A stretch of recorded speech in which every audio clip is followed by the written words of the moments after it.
अस्सलाम वालेकुम नाज़रीन, मैं आपका होस्ट तहा मलिक और आप देख रहे हैं इसी मार्केटिंग है यूट्यूब और फेसबुक चैनल। नाज़रीन, कराची के मसाइल में दिन ब दिन इजाफा देखने को मिल रहा है। काफ़ी मसाइल कराची के सामने आते जा रहे हैं। इसी तरीके से एक मसला ये भी है कि एक जगह से दूसरी जगह कैसे जाया जाए। इस मसले को हल करने के लिए सिंध हुकूमत की जानिब से एक मनसूबा सामने आया है। माजी में इस मनसूबे की अनाउंसमेंट कर दी गई थी, लेकिन अब इसके ऊपर काम होना शुरू हो गया है। हम बात कर रहे हैं मलिर एक्सप्रेस वे की। नाज़रीन, लियारी एक्सप्रेस वे की तरह मलिर एक्सप्रेस वे भी बनने जा रहा है। जिस तरीके से आवाम को फैसिलिटेट किया गया था लियारी एक्सप्रेसवे के थ्रू, उसी तरीके से अब मलिर एक्सप्रेसवे के थ्रू भी आवाम को फैसिलिटेट किया जाएगा। जिस तरीके से आवाम लियारी एक्सप्रेसवे को यूज़ करते हुए एक कोने से दूसरे कोने पर चली जाती है शहर के, उसी तरीके से अब मलिर एक्सप्रेसवे के थ्रू भी एक कोने से दूसरी कोने तक बआसानी जा सकेगा, जिससे टाइम में भी बचत होगी और ऑब्वियसली फ्यूल कॉस्ट भी आवाम की बचेगी। इसी के साथ साथ नाज़रीन, आपको बताता चलूँ कि मलिर एक्सप्रेसवे की मज़ीद डिटेल्स क्या हैं, मज़ीद तफसीलात क्या हैं। 6 लेन की ये शाहराह बनाई जा रही है जो तकरीबन 40 किलोमीटर पर होगी, 40 किलोमीटर का फासला कायम करेगी। इसी के साथ साथ जो फ़ायदा होगा इस मलिर एक्सप्रेसवे के थ्रू, वो सबसे बड़ा फ़ायदा ये होगा कि जो शहर का हैवी ट्रैफिक है वो थोड़ा सा कम होता हुआ नज़र आएगा। हैवी ट्रैफिक की वजह से अब शहर की बड़ी बड़ी शाहराएँ हमें जाम होती हुई नज़र आती हैं। मैं बात कर रहा हूँ शाहराए फैसल की।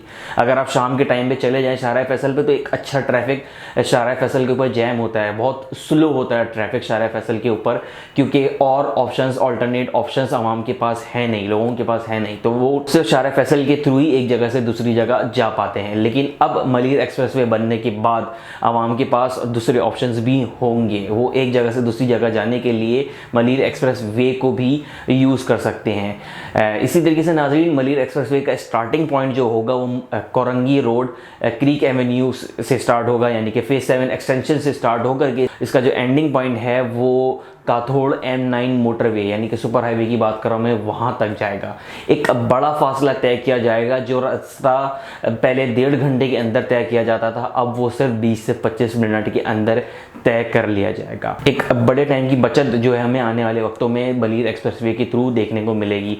मलिर एक्सप्रेसवे का मंसूबा 3 साल में कंप्लीट कर लिया जाएगा और ये मंसूबा सिंध हुकूमत की तरफ से लाया गया है। सिंध हुकूमत की तरफ से पब्लिक प्राइवेट पार्टनरशिप के थ्रू ये मंसूबा कंप्लीट किया जाएगा, जिसका कॉन्ट्रैक्ट भी दिया जा चुका है। इस एक्सप्रेसवे के और क्या फ़वाइद होंगे? इस एक्सप्रेसवे का एक मेजर फ़ायदा ये भी होगा कि जो हैवी व्हीकल्स, जो हैवी ट्रैफिक, हमें जो बड़ी गाड़ियाँ, जो बड़े हमें ट्रॉलर्स शहर के अंदर चलते हुए दिखते हैं। ऑब्वियस है, कोरंगी और लांडी के अंदर हमें देखने को मिलता है कि इंडस्ट्रीज़ हैं, उधर से सामान लाने जाने के लिए जो ट्रॉलर्स यूज़ होते हैं वो शहर के बीचों बीच से होते हुए एक जगह से दूसरी जगह जाते हैं। शहर के उन सड़कों से जाते हैं जो नॉर्मल से रोड हैं, जहाँ पे नॉर्मल ट्रैफिक चलने के लिए बनाए गए थे, उधर उनको यूज़ करते हुए वो ट्रॉलर्स जो हैं वो एक जगह से दूसरी जगह जाते हैं। लेकिन अब मलिर एक्सप्रेसवे के थ्रू वो एक जगह से शुरू होकर के दूसरी जगह बहुत बासानी जा सकेंगे। वो कोरंगी रोड से स्टार्ट होकर के वो डायरेक्टली सुपर हाईवे पर चले जाएंगे, यानी कि शहर से बाहर जाने के लिए जो इन व्हीकल्स को आसानी होगी वो अभी नहीं है, वो आने वाले वक्तों में मलिर एक्सप्रेसवे के थ्रू हमें देखने को मिलेगी। इसी के साथ साथ नाज़रीन, आपको बताता चलूँ कि कराची अब फैलता चला जा रहा है। कराची की आबादी अब फैलती चली जा रही है और कराची की आबादी चारों कोनों से, चारों एतराफ़ से बढ़ती चली जा रही है। इसमें एक बड़ी आबादी का जो रुझान है वो सुपर हाईवे की तरफ है। सुपर हाईवे की तरफ आबादी का रुझान देखने को मिल रहा है और एक्सपेक्ट किया जा रहा है कि आने वाले सालों में, कुछ 10-15 सालों में, सुपर हाईवे पे हमें एक बड़ी आबादी देखने को मिलेगी। इसी तरीके से सुपर हाईवे के ऊपर हमें बड़े प्रोजेक्ट्स भी देखने को मिले हैं। बहरिया टाउन कराची देखने को मिलता है, हमें DH सिटी कराची देखने को मिलता है। मलिर एक्सप्रेस वे से वहाँ की जो आबादी होगी, वहाँ की जो प्रॉपर्टी होगी, उनकी कीमतों में भी हमें इजाफा देखने को मिलेगा। जब इसकी अनाउंसमेंट हुई थी तभी हमें इनकी प्रॉपर्टी की ग्राफ में एक अच्छी ऊंचाई हमें दिखाई दी थी, प्रॉपर्टीज ऊपर जाती हुई नजर आई थी। तो इस तरीके से भी हमें एक फ़ायदा देखने को मिलेगा। इसी के साथ साथ नाज़रीन, मलिर एक्सप्रेसवे के अंदर 4 इंटरचेंज भी बनाए जाएंगे। 4 इंटरचेंज वो इंटरचेंज होंगे, यानी कि अगर मलिर एक्सप्रेसवे को यूज़ करते हुए अगर आप एंडिंग पॉइंट पे ना उतरना चाहें, आपको कहीं और जाना है, आपको बीच में कहीं पे जाना है, तो आप उन 4 इंटरचेंजेस को यूज़ करते हुए वहाँ पर भी जा सकते हैं। इसके अलावा हमें अंडर बाईपास और फ्लाईओवर्स भी देखने को मिलेंगे। इसके अलावा नाजरीन, अभी की जो सूरत हाल है वो सूरत हाल ये है कि मलिर एक्सप्रेस वे को, मंसूबे को तेज़ करने के लिए एक सर्विस रोड बनाई गई है। सर्विस रोड आवाम के लिए नहीं है, लेकिन सर्विस रोड बनाई गई है इक्विपमेंट्स के लिए।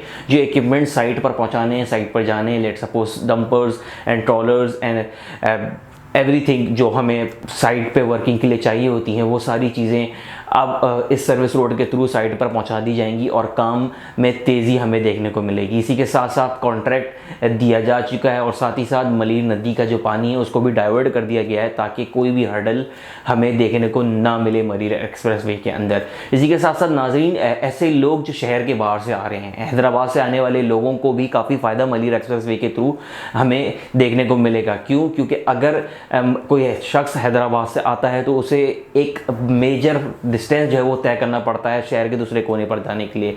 अगर उसको करंगी जाना है, उसको लांडी जाना है, उसको डिफेंस जाना है, तो एक बड़ा फासला उसको तय करना पड़ता था। लेकिन अब ऐसा नहीं होगा। आने वाले वक्तों में मलीर एक्सप्रेसवे के थ्रू वो 20 से 25 मिनट के अंदर काथोड़ से स्टार्ट होकर के करंगी रोड तक आ सकेगा आसानी।